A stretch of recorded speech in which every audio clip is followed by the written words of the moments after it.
I'm a big believer in never being sore. You should train, and the next day you should wake up feeling good. There's something called rate of perceived exertion. Okay? So let's say I make you do pull-ups, and let's say the maximum amount of pull-ups you can do, the maximum amount of pull-ups is 10. Let's keep a nice round number. At 11, you couldn't do 11. Should I make you do 10 pull-ups on our workout? No. I'm going to make you do 5. Why? Because I'm setting you up to work the next day. The next day we're going to do 5. And the next day we're going to do another 5. And then we're going to do 6. If you count, if you did 10 pull-ups on Monday, you're going to be sore till Thursday. Let's say it's really your max. So Thursday, you've only done 10 pull-ups. From Monday to Thursday, you've only done 10 pull-ups. Me, I've been doing 5 pull-ups every day. So I'm at 20 pull-ups already, 25 pull-ups. I have more volume than you. I've trained way more than you. So let's say I go to jiu-jitsu practice. I'm doing jiu-jitsu every single day, 3 rounds, 5 days a week. That's 15 rounds. You go in twice a week, but you kill yourself. You do 5 rounds each day. You push yourself those last 2 rounds and you burn yourself out. I still did 15. You're at 10. So how much training can we pack in the week? That's the real question. How much volume can you expose your athlete to? So I always tell people, look, exercise can produce energy. So let's say I'm feeling like a 7 out of 10. 10 being I'm really like energized. 1 I was like really lethargic. If I get up and I do a right amount of exercise, the right amount, I can feel like an 8.5. Exercise can give me a tonic effect, like drinking this coffee. I hit the bag for a couple of rounds. I'm feeling good. Once you get that high, shut it down. Don't go into the phase where your body's beat up, tight, broken up. Don't redline the body. That's only for training camps. For a small period of time. Why? Because you get a little bit more from the system. But in the long run, you get less. In the long run, you've taxed the system. So like when you're in a state of flow, we've all been in a state of flow. The number one way to know that you're in a state of flow is time flies by. I'm sure sometimes you've done podcasting and you're like, well, is it 3 hours already? Yeah. It was a great podcast. You know, the one where you have the worst guest or you're having the worst workout, it feels like every minute is an hour. That's a bad, as simple as playing like Tetris. If I put you on a level that's too high, you're gonna play for 5 minutes. You're gonna be like, I'm done. If I put you on a level too easy, you're gonna be like, this is boring. If I put you at the right amount of level, you see that's the flow channel. So if the challenge is too high, you'll meet anxiety. If it's too low, you're boredom. Training should be addictive. Imagine training was addictive. Everybody would train, everybody would be fit. But people always go into anxiety. They go and they slam their body. Then I have to convince you to do it again 3 days later, 2 days later. And you're like, dude, the mental energy is going to take me to get there. Like, it shouldn't be. If you don't want to go training, it's not fun. If it's not fun, you're not going to do a lot of it. And if you're not going to do a lot of it, you're never going to reach mastery. So how do I make it pleasurable? How to make it fun? I have to be in a flow state. And you can get into a flow state in almost anything. But when you're out of that flow state, cut it. I'm a big believer in consistency over intensity. Intensity should be done once in a while, because by nature, intensity can only be done once in a while.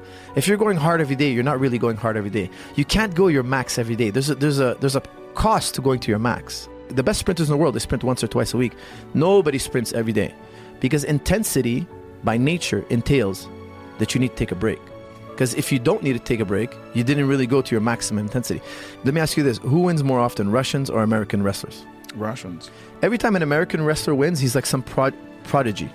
He's rare. It's rare. It does happen, but it's rarely he's a technical master. Right. However, you have these Russian guys that win gold medals. You've never heard of them. They train long, consistent practices. Whereas in America, we do Monday, Wednesday, Friday hard. We kill it. And then you rest Tuesday, Thursday. The Eastern Bloc had a totally different understanding. They're like, it's volume, volume, volume. Near the fight, short and intense. Only near the competition phase. The volume is far more important than the intensity. The intensity, by nature, is need to be done periodically. If you do it every day, it's not intensity. So how do they structure their training? They're more playful. You know, they kind of warm up, they kind of flow roll, they kind of like...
They do a lot of technique, high emphasis on technique. They have more of a flow understanding. They play around, and the practice gets more and more intense until you see them going really, really hard. They're going live, you know? They're going really, really rough. But they were playing. They have a more playful attitude. Look at the Cubans. You ever see Cubans sparring? They're like 50 guys in a room. They're just touch sparring. There's no headgear. There's no mat on the floor. They're literally sparring on concrete. The Cubans are the top boxers. They consistently win gold medals. But in practice room, they're playful. Nobody gets hurt. Like you're saying, the Thais. Mm-hmm. The Thais are just... If you go in there and you kick a Thai really hard, he won't spar with you anymore. He'll be like, this guy's too amateur. There's a time and place for intensity. I'm not anti-intensity. I think there's a time and place.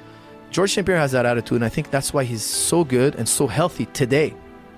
You know, because he never hurts his sparring partners. People line up to want to spar with him. It's a joy to spar with him. Make your workouts a 7 out of 10 and do them every day. You're going to get far more training hours. You're going to spike your metabolism far more often. Mm-hmm. Your energy levels, your mood is going to be far more up, and training is going to be more addictive. If we roll for an hour, for me it passes like this. Because it's so fun. It's so fun. We're having a good time. I'm fascinated. Like, oh, you grab the...